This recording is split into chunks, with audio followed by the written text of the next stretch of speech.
Well, good morning, everybody. I'm Jan Erickson from Stepping Aside, and welcome to As Above, So Below, Rune and Tarot Divination for Thursday, the 23rd day of December, 2021. Well, Christmas is upon us. We did our ham for Yule, the first day of Yule, and then we're going to do a small turkey for Christmas Day. So, lots of things going on here, getting everything ready for the winter, and my husband's out building a shelter, an outdoor shelter that's a little more that's a little stronger than what we had out there for the chickens. They don't really need it during the spring and summer and the fall, but come winter, if we get snow, it's kind of nice for them just to have a place they can get out of their coop and get into the outdoor run there without having a bunch of snow to have to kick around, because then they won't go out. They'll just stay inside their house all day long and, squawk at one another. So anyway, I hope everybody's doing well and staying sane during the holidays. I know we're kind of back to that staying home and isolated again with this new variant that's going everywhere. It's just what we have to do, though. It's not, being together isn't as important as staying alive here. And there's the holiday tension, and then there's the holiday tension of you can only come in my house if you've had a vaccination, and blah blah. Well, I am not getting it. Well, then you can't come. It's that kind of dichotomy that's going on. So, and looking at the esoteric influences for the day from the weekly ones, we have a 5 numerology for today. So freedom versus restriction, creativity, protection, innovation. I'll use is the Elder Futhark rune from the Esoteric Influences. It probably won't be the one we draw today for the reading. That's the elk. It's protection. It's the bridge between physical and astral realms. It allows you to draw down higher consciousness and awareness. Rubius is the geomancy rune. Now, this is considered an evil rune by by geomancers of old, but I would suspect that it's likely due to the consequences of a misuse of force, and that's really what Rubius is. It just depends on who's doing it and how they're doing it. It could really result in some awful stuff happening. So just be aware of that today, that could be a factor and energy in today's experiences. The sun's in Capricorn, the moon's in Leo. Jupiter governs magic today. Things you can do involve social justice, healing, abundance, income, growth, achieving goals and desires. It's like meditation Monday for the moon, and social justice Thursday, for the Jupiter energy. And then I don't know if I said this, favorability of work and magic today is very good. So if you feel so moved, those are the factors. You can check more about that on the forecast that goes up every day, well, Monday through Friday anyway, over at the blog at Stepping Aside. steppingaside.com is the web address over there.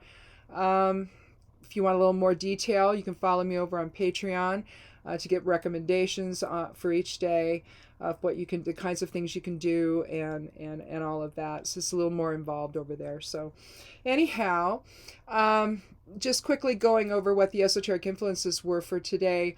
With the Omicron variant increasing, you might encounter others who aren't as conscientious as you are, and you could be exposed to unnecessary risk.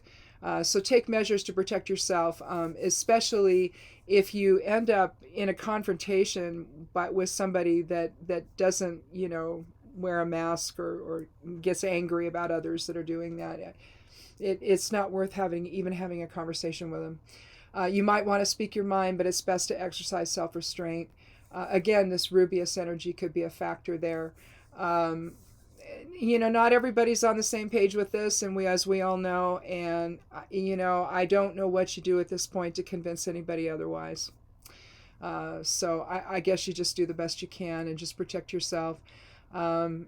It might feel like others are challenging your values and principles. Might seem easier to simply go with the flow, but then you're going to compromise what you know to be true to your own detriment or to your family's safety. So make a plan, if you got to go out and about here, doing the last minute shopping and all of that. If you need more for the meal or the Christmas Day meal, or if you do one on Christmas Eve, or both, you might need to go out real quickly.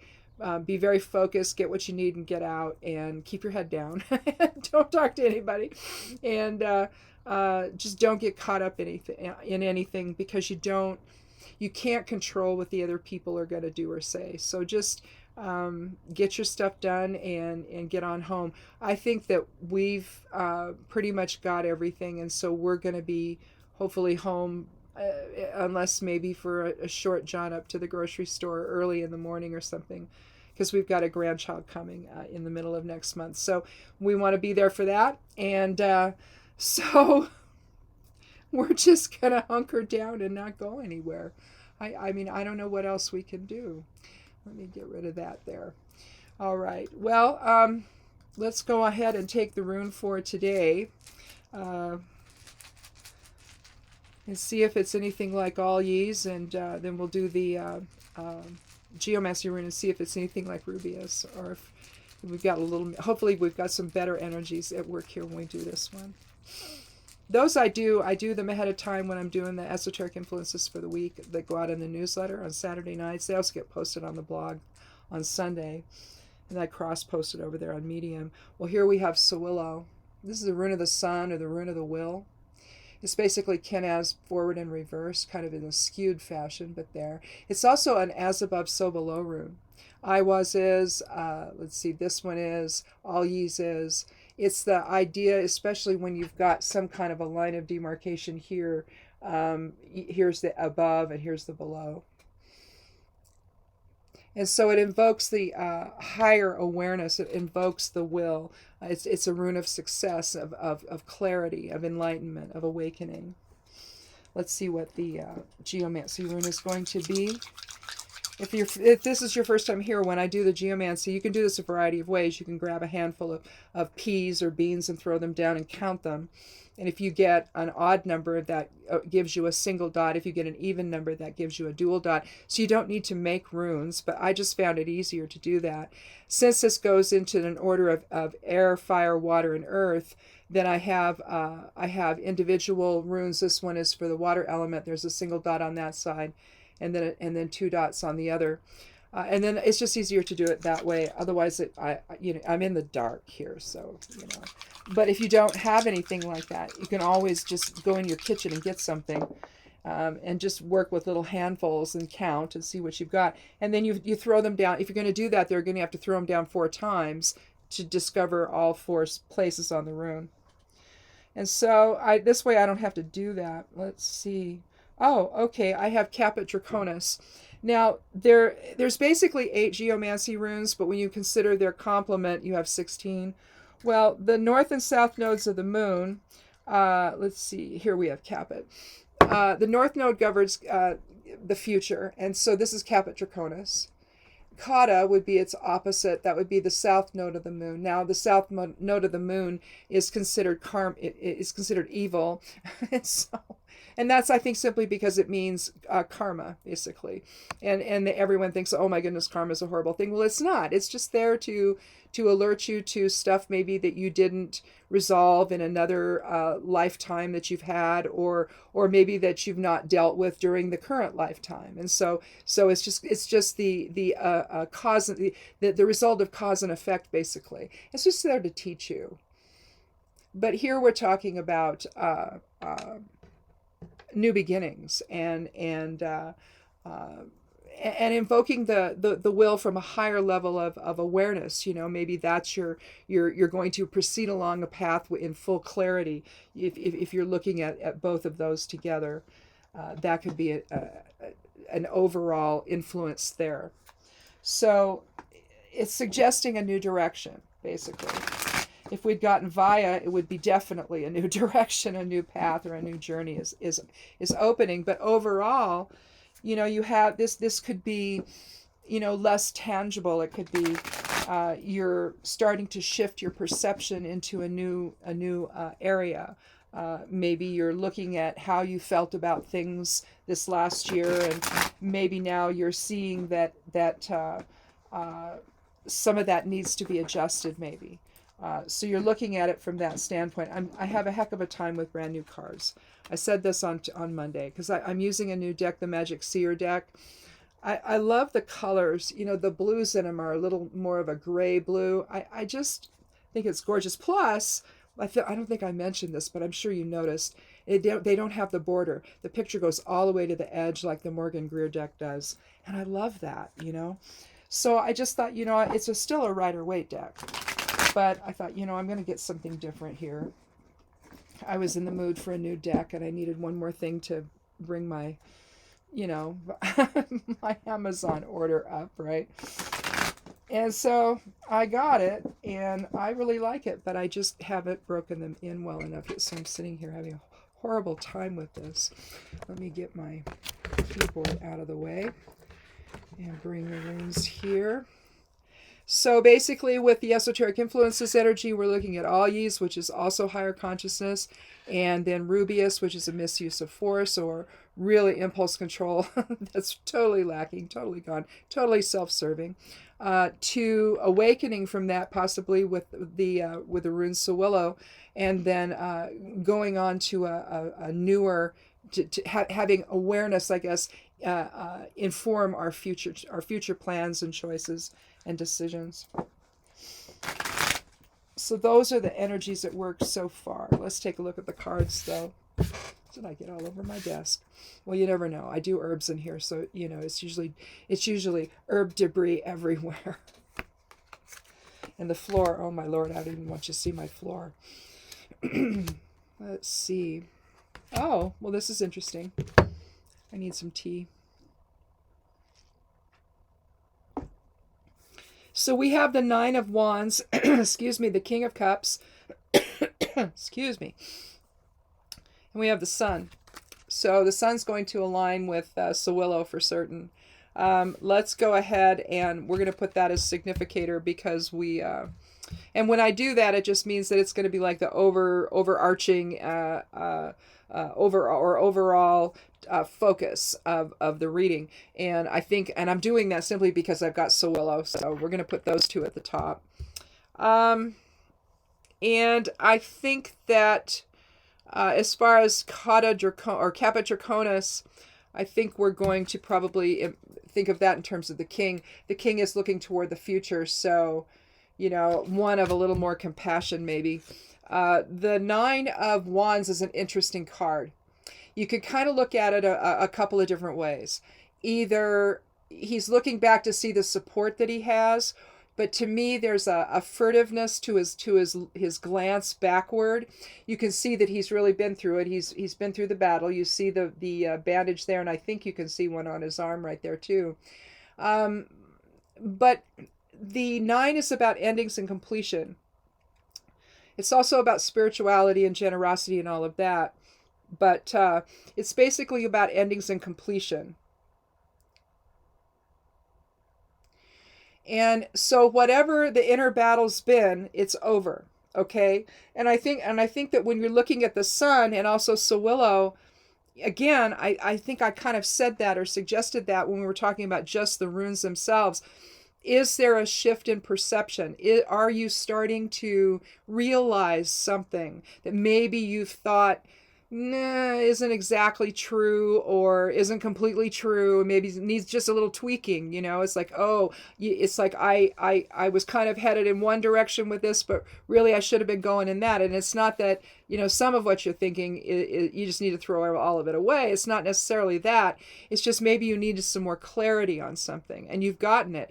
And so maybe you just kind of think, well, okay, I'm going to shift my perception and think about it this way now for a while and see how that feels. I mean, realistically, we think about things being carved in stone, and I don't know that we necessarily have to do that. But here, to me, it's you've got the line of demarcation here, so that was then, this is now, maybe. And so the battle within is over, and he's just looking back to see maybe what he's letting go. That could be another way of looking at it. Or the battle of wills, the inner battle with will is over, and he's letting things settle out maybe. but I think that there's just a sense to me always when I see this card, and I realize it can also depend on what they're paired with, but it's like you're kind of looking around and you're like, is it really over? And that's what the emotion that comes up every time I see this card. I was like, are we sure? Are we sure it's over? Are we sure this is over? But it is. The nine is signaling that it is, and so he's in another sense. You can put all of this into perspective. And now he's chosen the one that works the best for him. The one idea that he thinks maybe now is going to work the best for him. So there's just an element of I'm going to let go of this. There's also an element of it's over and this is my support system. But I feel less about that than I do about okay, this is what I believe. This is what my direction was, and now I think I'm just going to choose this one and try this. That to me that's and paired with the sun where you're awakening, because that's really what this is about. This is a new day. This is you can almost see Degas up here in the visual of the 19th card. Balance is returning, the light is returning. We just had winter solstice, and that's basically what that's all about. The goddess giving birth to the sun god, or the sun king, Isis giving birth to Horus, if you will. But here you see the sunflowers on the back of the wall. You see the flag here that is flowing in the wind there. You see the baby. You see the white horse. That's all about new awakening, new clarity, new understanding, new success, new vitality. There's a lot of different things. 19 reduces to 1, or new beginnings. So I think that whatever has been going on, this energy of the winter solstice, I love those moments where the one period is ending and another begins. That's why I always relate it to the Rune Degas, because it looks like a little bow tie. Well, that's what that's all about. One rune master called it energy at its saturation point becomes its opposite, which I think is a really cool way to look at it. But what that's really just saying is that you've gone as far as you're going to go with something, and now you've got to explore something new. And given that Kenaz is part of that, it looks like the greater than sign, and it's comprises Sowillo, forward and reverse, and it's as above, so below expression. Kenaz at the top, Kenaz at the bottom. I mean, it's a little skewed, but it's still Kenaz, and that's the torch. It's the light of spirit. It's clarity. Again, it's awakening.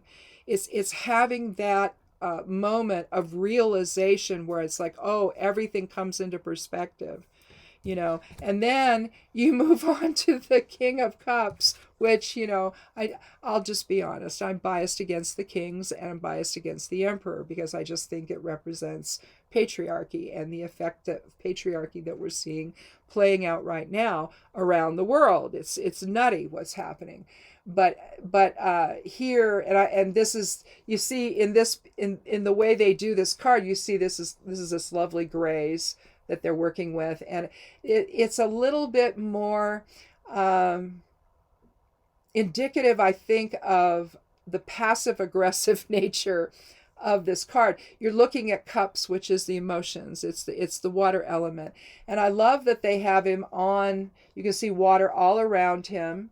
He's about ready to put one foot into the water there. He's holding his golden chalice, but like all the other kings, he's not looking you in the eye. So although he can be wise and loving and spiritual and generous, he can also be impulsive. It could reflect the Rubius, energy where he's impulsive and maybe he's making decisions that are self-motivated instead of, doing it for the sake of the kingdom, basically, and taking in other people's needs and viewpoints in terms of the decision he's making. But he can also have problems with commitment. So it's like, he'll answer you, but he'll look over here. So he doesn't have to look you in the eye when he's answering you, when he's talking with you. But if you want to do this in a purely positive way, which it kind of looks like with this paired with the sun that we need to, the new beginnings have to have a softer side to them. You can look at it that way, where it's in terms of kata or caput draconis here, be easier to be one. Now, if this was kata, we would be interpreting this guy maybe a different way. But you've got that. You've probably got the sun here to align with with Sawillo, and then the new beginnings with the King of Cups. We'll just see his looking to the side there as maybe looking toward the future, and if it was a battle of wills, you've resolved that. Further clarity has come. You know where you need to go now, and maybe it's to drop the battle aspect of self and move more into the compassionate side of self and the generous side of self and the loving and the wise side of self. So I think that maybe the clarity that you gain today is going to give you a whole lot more wisdom that will allow you to see the bigger picture and to allow you to understand what your responsibilities are to both self and others, and that involves compassion and understanding and love and unity. There's also an element of change with the Suit of Cups and the element of water and momentum. So we're moving in a different direction, and that's evidenced, I think, by Caput Draconis here, the geomancy room for today. And again, we can probably put Alyiz at the top of the sun, and then maybe we can put Rubius at the top of from the Esoteric Influences for today. We can put that above the Nine of Wands. I just think that there's been I think we have people right now that are struggling internally. You see. The one congressman that came out that said he voted to not certify the election. Now he regrets that. So it's almost like the battle of wills. Some clarity has occurred maybe, and I don't know this, but it just seems like maybe the sun is suggesting that and Sawillo are both suggesting that some truth has come out, some light has been applied to the darkness, and the darkness would be the Rubius energy. Where the impulse control is so bad that you don't do the right thing. You follow what someone else wants you to do, but you harm everything else in the process by doing so. And it sounds to me like this guy really has had some clarity return, and he realizes that, hey, you know what, I made the wrong choice. That sort of experience may be what is, and it doesn't have to apply to that. It can be anything. But that sort of idea where you've done something maybe, and you've been battling the will within to try to figure out what's the right thing to do here. You have the moment of clarity where you realize, oh boy, was I ever wrong? And now I'm going to move forward with you in unity with others, with compassion, with love, with empathy, and all of that. And so maybe the less fire energy and a little more water quenches fire. It reduces the expression of will, because sometimes that's just purely ego based, and when it's like that, then it gets you into all kinds of trouble, right? Well, now maybe something has happened where you've awakened to a new truth that makes you look back on something, and you're like, ooh, I'm not doing that anymore. And so now you move forward in full clarity, and now it releases you basically from the ego's hold, so you can then engage with others with compassion and love. So anyway, nice thing around the holidays anyway. So I guess that's it. Where are we on time? Yep, we're right about the end here. So thanks for watching, and have a good holiday. I hope that you maybe, well, I mean, do what you want to do, but we're going to be by ourselves here, and we're not having anybody over, and we're not going anywhere. We're just staying home, because again, we have a grandchild coming, and we want to be there, and we don't want to have anything interrupt that, like some breakthrough infection or anything. So anyway, and then we don't want to harm anybody else in the process either. So, this is the time where we think about others. We should do it always, but around the holidays at least, let's think about others and their safety, and love them from a distance if we need to this year. And it's unfortunate. It's unfortunate that we have to do that again, but I don't know. I think it's better to put in the time now and get this figured out, and so that we can not have to worry about it later on. So anyhow, thanks for watching, and again, check the blog for the forecast. It'll go up today and tomorrow, and then I take the weekends off. I don't do them on Saturdays and Sundays, but the newsletter will go out with the Esoteric Influences in it on Saturday. If you want that in your inbox on Saturday, you can just sign up for it. It's over on the left side panel of the blog. Just scroll down a little bit and you'll see it. Put your email in the box, hit send, and it'll go to my newsletter software. And you know, you can just have that in your inbox, and you don't have to go looking for, you got your phone, you can look at it or whatever if you need to. Anyhow, look for that, and then I guess that's it. I can't think of anything else. But in that regard, thanks again for watching. If you haven't clicked subscribe, I'd love you to do that and come back. We do this on Mondays and Thursdays of every week. And, have a wonderful holiday, and be good to yourself. Be good to one another, and blessed be.